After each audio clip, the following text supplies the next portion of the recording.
Hello everyone. Welcome back to STS, 사이언스, 테크놀로지, 이코노미, 스트래티지 등을 고민하는 곳입니다. 미국 시장이 비교적 크게 조정을 보였습니다. 다우 마이너스 697포인트, 즉 마이너스 2.06% 하락했고 나스닥 마이너스 2.5%, 필라델피아 반도체 지수가 마이너스 3.31% 폭락세입니다. 그런데 이런 하락이 코스피의 조선주에게는 오히려 매수 이유를 더하는 것으로 저는 보고 있습니다. 이거 뒤에서 자세히 보기로 하고요. 그 전에 조선주 관련 쟁점 두 개부터 정리하면서 시작하겠습니다. 쉐브론이 운영하는 그 이스라엘의 FLNG 프로젝트가 순조롭게 진행되고 있는 것 같습니다.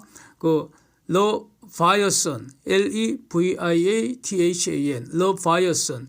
이게 이 용어는 그러니까 성경, 욥기, 또 시편, 이사야 등등 여러 곳에 등장하는 바닷속 괴물 이름인데 지금은 이스라엘의 동지중해 가스 프로젝트 이름 아닙니까?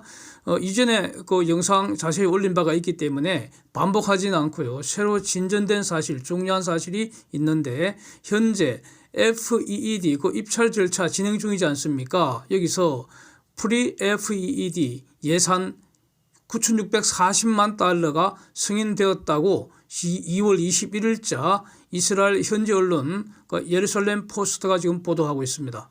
즉 금년 내 프리 FEED 다음에 FEED 이런 절차 마무리되고 나면은 그러면 이르면 금년 말 늦어도 내년 상반기에 FID Final Investment Decision 가능성 더욱 높아졌다. 그러니까 우리 투자자 입장에서는 삼성중공업의 수주 가능성 더욱 높아진 거 아니냐 이렇게 기대할 수 있는 것 같습니다.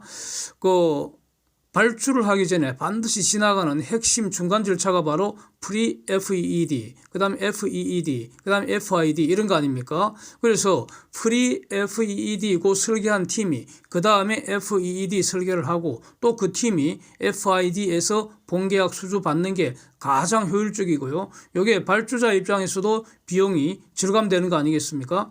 그래서 근데 이제 이 삼성중공업 같으면은 이미 캐나다의 세다 LNG 그것도 FEED 다 마쳤고요. 미국 그 GOM 걸프 오브 멕시코에 있는 델핀 LNG에 그 FLNG 그 컴플렉스가 있다고 했죠. 최소 4개인데 거기에 대한 1호 그 FLNG, FEE도 다 삼성중공업이 했고요. 그래서 지금 그 등등 이렇게 FED 삼성중공업이 다 마치고 FID 기다리는 이런 상황인 거 아닙니까? 그래서 해양 플랜트 수주 가능성은 현대중공업이나 한화조선보다 삼성중공업이 현저하게 높다 이렇게 평가하는 거 아니겠습니까? 그래서 이스라엘 그 프로젝트의 FLNG 프로젝트의 지분 구조를 다시 보면은 그러니까 이스라엘 회사인데 뉴메드 에너지가 45.34% 갖고 있고요. 쉐브론이 39.66%, 그다음에 레이쇼 에너지라는 곳이 15% 갖고 있는데 여기서 쉐브론이 다국적 선수이기 때문에 이쪽에 가장 잘하기 때문에 그래서 운영은 쉐브론이 한다 이런 구조이고요. 현재 저 지역에서는 연간 한 12BCM 정도 생산해서 이스라엘이 사용하고 남는 거 이집트, 요르단 등에 수출하고 있는 이런 구조인데 저걸 정산을 해서 9BCM을 더 늘린다. 그래갖고 총 21BCM으로 이제 늘리기 위한 그런 어떤 그 프로젝트가 진행 중이고, 그러니까 주위에서 승인된 예산이 바로 그것을 위한 것이고, 그 중에서 FLNG를 새로 만들어서 여기에 연산 460만 톤, 대략 한 6.5BCM 정도를 생산해서 그거는 주로 유럽으로 수출할 예정이라는 겁니다. 유럽이 지금 러시아 가스를 대체하는 과정에서 LNG 수요가 많기 때문이라는 겁니다. 그래서 이거 원래는 그리스 통해서 일단 그리스까지만 가면은 파이프라인 연결을 하면은 그리스에는 유럽의 가스망이 다 연결되어 있기 때문에 이탈리아로 연결되고 이렇게 되어 있기 때문에 파이프라인 구축하는 걸 처음에 먼저 검토를 하다가 이걸 장기간 검토를 하다가 결국 쉐브론이 FLNG가 더 경제적이다 이렇게 결론 내리고 지금 FLNG 건설을 지금 추진하고 있다 이런 내용입니다. 그래서 총 예산 9,640만 달러 중에서 프리 FEED and 기존 생산 시스템 확장 위한 FEED 요게 4,490만 달러 배정했고 FLNG 프로젝트에 5,150만 달러 배정했다는 겁니다. 그래서 요시 아부라고 이스라엘의 뉴 매드 에너지의 CEO인데 이 양반이 이제 하는 말이 아주 흥미롭습니다. 골자는 이런 겁니다. 기존 그 러파이어슨 그 가스 생산 확장 사업을 지금 시작하는 그런 건데 그 과정에서 FLNG 만들어서 이제 수출도 유럽 쪽으로 하겠다 이런 말 하면서 지금 그 지중해에 묻혀 있는 미확인 가스 yet undiscovered gas 이게 엄청 많은데 이거 탐사 계속 하겠다 이런 취지로 말을 했습니다. 그래서 이스라엘의 뉴 매드 에너지도 글로벌 가스 시장에서 이스라엘이 주요 선수가 되려고 하는데 그 첫걸음을 지금 여기서 출발했다 이렇게 말을 했습니다. 하여튼 모두가 꿈은 야무지게 꾸고 있는 것 같습니다. 그래서 하여튼 저 지역에 지중해 지역에 이스라엘하고 삼성중공업이 일거리가 계속 생겼으면 좋겠네요. 그 다음에 초대형 유조선 발주 전망을 다시 한번 해보겠습니다. 사진 보시면은 EU가 러시아 오일을 제재를 했는데 그리고 나서 나타난 현상입니다. 즉 이전에는 제재가 없을 때 전쟁 이전에는 러시아에서 기름 싣고 유럽에 배달하면 됐는데 거리가 짧았죠.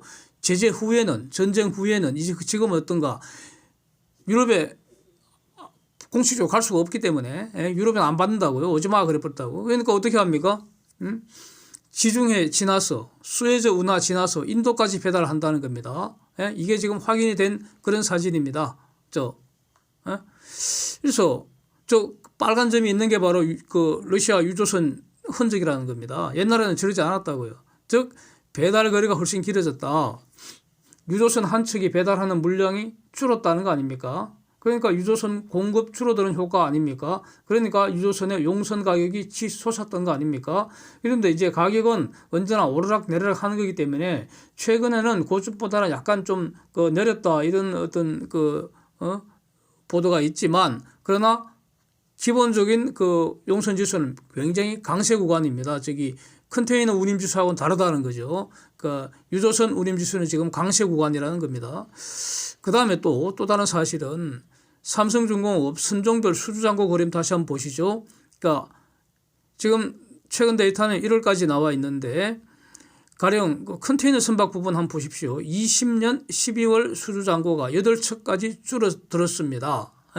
그러다가 21년 1분기 이후에 컨테이너선 발주가 한국에 그냥 홍수처럼 쏟아져 들어왔지 않습니까? 그래서 21년 6월에 삼성중공업의 수주잔고가 44척이 됐습니다. 컨테이너선이 무려 그 6개월 전보다 5배 이상 폭증을 했지 않습니까? 그리고 지금 1월 현재 51척으로 이제 늘어나 있는 이런 상황인데 유조선 한번 보시죠. 유조선.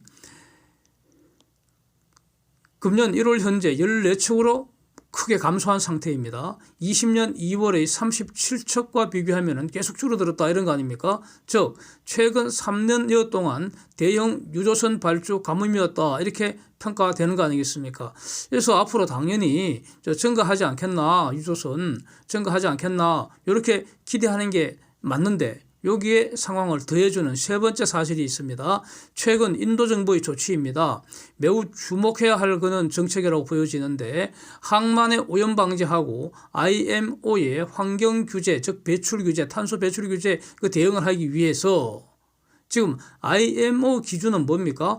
EEXI 또는 CII 이 두 가지 기준을 적용해서 이제 그 점수를 매겨서 점수 미달이면은 아웃시키는 이런 그 정책을 지금 다 발표를 해서 금년 1월 1일부터 지금 시행하고 있지 않습니까? 저거를.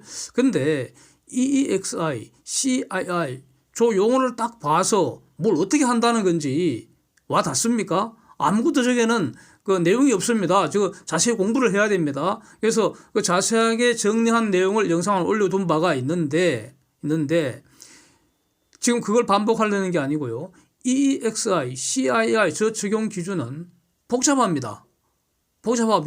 그리고 저 말 자체에서 뭘 어떤 그 기준을 보통 딱 이렇게 봐서 판단할 수가 없습니다. 그런데 인도 같은 경우에는 말이죠. 모든 배를 여기서 그 국제 항로에 왔다 그 화물 배당하는 그런 국제 선박을 기준으로 그 배를 두 가지로 분류를 했습니다. 두 가지로. 수명 25년짜리 유조선, 탱커선, 벌크선이 여기에 속하고 수명 30년짜리 컨테이너선, LNG 운반선 이런 거는 여기에 수명 30년에 속합니다. 그래서 수명 25년, 수명 30년짜리 이렇게 두 분류로 딱 나눠버려서 수명으로, 설령으로 그 기준을 딱 정해버렸으니까 누구나 쉽게 알 수 있잖아요. 객관적이잖아요. 그러니까 그 설령을 초과하면은 모조리 막 이유 없이 예외 없이 인도 항구에 들어오지 마 이렇게 했다는 겁니다. IMO보다도 더 강력한 어떤 게 규제로 보여지고요. 근데 IMO보다도 약하게 규제를 하면은 그건 문제가 되죠. 그건 IMO보다 더 강하게 규제하면은 그거는 아무 문제 없을 겁니다. IMO 좋아하지 않겠습니까? 그리고 그거는 기본적으로 인도의 주권 사항이니까 뭐 아무도 시비 못 걸겠죠. 예? 그런 것 같습니다. 그래서 중고선 같은 경우에는 20년 지나면 거래도 안 된다 이런 겁니다. 왜냐하면 등록을 안 해준다니까. 사실 그게 거래 금지 조치 아니겠습니까? 그래서 저런 어떤 그 조치는 매우 그 이해도 쉽고 단순하고 딱 봐서 알 수 있잖아요. 예. 예? 그래서 수명 25년 넘는 유조선들 앞으로 점점 더 폐선할 이유가 높아지고 즉 신조를 건조해야 할 가능성 매우 높아지는 거 아니냐 이런 겁니다. 그래서 이런 사실들 다 종합하면은 지금부터 유조선 발주 본격적으로 전개하지 않겠나 이렇게 기대하는 게 합리적이지 않겠습니까? 삼성중공업 그 수주 잔고에서 유조선 숫자가 다시 증가할 것이다 이렇게 봐야 되지 않겠습니까? 그러니까 지금은 그 삼성중공업이 일거리가 넘치기 때문에 열심히 일하고 기분 신나게 일하고 그다음에 기술 혁신해야겠죠. 기술 혁신. 이거는 뭐 목숨 걸고 해야 될 것 같고요. 그렇게 있다 보면은 결국 선사들이 삼성중공업한테 공손하게 배 만들어 달라고 아마 부탁할 것 같습니다. 예. 이제 그 미국 시장 이야기 한번 해보겠습니다. 그러니까 아주 시원하게 폭삭 내려앉았습니다. 그 숲으로 돌아가던 곰떼들 베어마켓이 인플레이션 먹구름이 다시 이렇게 끼는 걸 보고는 되돌아온 것 같습니다. 다우보다는 기술주 중심으로 특히 반도체 업종이 가장 크게 이제 폭락을 했는데 그런데 이와 관련해서 지금 봐야 할 그 데이터부터 하나 정리를 하면은 이번 주 어저께부터 글로벌 PMI 지수가 이제 발표 중입니다. 2월 데이터 발표하고 있는데 지금 그 사진 보시면은 미국 2월 그 제조 PMI 숫자는 그림처럼 상당히 개선되는 모습입니다. 그리고 전체 추세도 양호한 그런 상태를 보이고 있고요. 영국도 지금 매우 양호합니다. 근데 일본, 독일, 프랑스는 후퇴한 모습이고요. 한국은 이제 뭐 다음 주 발표하겠죠. 그런데 이런 걸 독일, 프랑스 후퇴한 걸 반영해서 유로 지역은 후퇴했습니다. 최근 한 11, 12일 이렇게 쭉 아주 보기 좋은 모습으로 유로 지역이 개선세를 나타냈는데 그러다가 2월 달에 좀 후퇴하는 그런 모습이다 이런 뜻입니다. 그래서 제조 PMI 숫자는 저거는 어떤 일종의 향후 경기 선행 지표로 볼 수 있기 때문에 현재의 저 수준에서는 현저한 경기 침체 소지는 없다 이렇게 해석하는 게 맞을 것 같고요. 그래서 지금은 도대체 어느 상태인가, 그 글로벌 경기가 어떤 상태인가, 이거는 여러 번 말씀드렸는데 이게 가장 정확할 겁니다. 팬데믹 회복 과정에서 과열됐다 이거죠. 급성장했다 이거죠. 경기가. 그래서 이게 다시 돌아가는 거 아니냐, 차분해지는 거 아니냐, 제자리 찾아가는 거 아니냐, 이전의 정상 과정으로 돌아가는 그런 상황에서 여기에 더해서 인플레이션, 그다음에 금리 인상 요 두 가지 효과가 소비자들의 가처분 소득 팍 줄였다 이겁니다. 돈이 없어서 줄어들었다고요. 돈이 줄어들었다고. 소득이 줄어들었으니까 글로벌 소비 감소는 불가피하다. 그래서 소비 감소하는가 경기 후퇴는 불가피하다 이겁니다. 그런데 그 불가피한 경기 후퇴의 정도는 국가마다 다르고 업종마다 다른데 그래서 좀 심한 국가도 있고 덜 심한 업종도 있고 이렇다는 겁니다. 그래서 가전과 메모리, 반도체 이 부분이 직격탄을 맞고 지금 해롱해롱 되고 있는 것 같다 이런 겁니다. 그러니까 가전, 메모리 반도체 그 비중이 큰 한국이 지금 직격탄을 맞았다 이런 뜻입니다. 그래서 결국 인플레이션이 당장 확 잡힐 것 같지 않다 이겁니다. 서서히 오래 머물 것 같다는 겁니다. 요거는 이제 이렇게 뭐 팩트로 굳어져 가는 것 같습니다. 그러니 연준의 금융 긴축도 더 오래 지속되는 거 아니냐, 금리 인상 상단도 더 올라가는 거 아니냐, 뭐 이런 전망이 지금 힘을 싣고 있다 이런 겁니다. 그러니까 사진 보시는 것처럼 미국 채권 가격도 지금 급락했다. 즉 채권 수익률 급등세 지속되고 있다 이런 겁니다. 그런데 이 채권 투자 전략에 대해서는 제가 계속 말씀드리는 게 있습니다. 미국 10년물 국채 기준으로 4% 넘어가면 매수하는 게 좋겠고 3.5% 이하로 내려가면 매도하는 이런 박스권 투자 전략이 여전히 유효하다. 이 견해를 유지하겠다 이렇게 말씀드리겠고요. 뭐 하여튼 이런 거 다 반영해서 3월 22일 FOMC에서 50bp 올릴 확률이 지금 24%래. 이게 자꾸 올라가고 있습니다. 예, 이것도 지금 이러니 미국 시장이 저렇게 크게 조정받은 거 아닌가? 그러니까 이런 거 다 반영해서 한 방에 그냥 조정 때려버린 것 같습니다. 예. 그런데 여기서 이 글로벌 경기 회복 그러면 어떤 경로로 회복될 것인가? 소비가 회복해서 글로벌 경기 회복시키는 데 한계가 있을 것 같습니다. 네? 소비 회복은 시간이 매우 오래 걸릴 것 같습니다. 왜냐하면은 지금 그 인플레 금리 현상, 인플레로 작살났고요. 돈 사라졌다고. 인플레는 돈 뺏어가는 거 아닙니까? 이제 인플레에서 자유로운 국가가 없잖아요. 그래서 글로벌 소비자들은 다 지금 돈이 쪼그라들었습니다. 사라졌습니다. 그다음에 금리 올라갔으니까 비용 늘어납니다. 그러니까 가처분 소득이 회복하는 데는 시간이 걸린다. 그래서 오래 걸린다고요. 그래서 소비 회복으로 경기 회복시키는 데 한계가 있다 이겁니다. 결국 무엇이 그러면 이 글로벌 경기 살릴 것인가? 글로벌 투자입니다.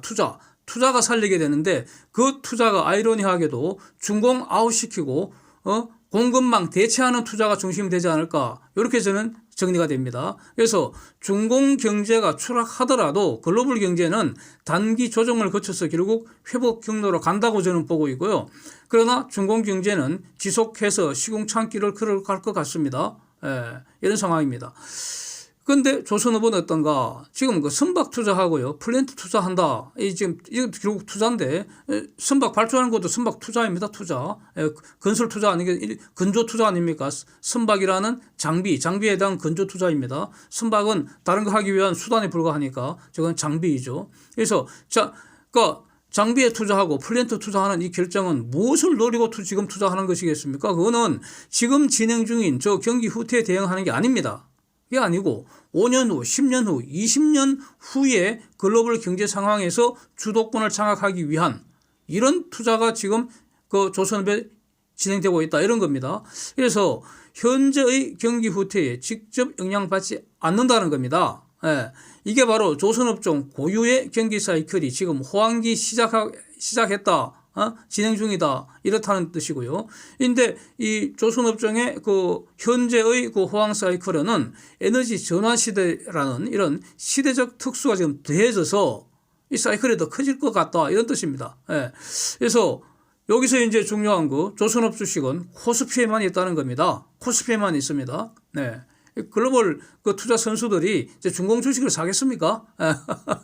그래서 조선업 주식은 코스피에만 있습니다. 그러니까 돈 쏴들고 한국으로 와야 됩니다. 그러니까 테슬라 팔고요.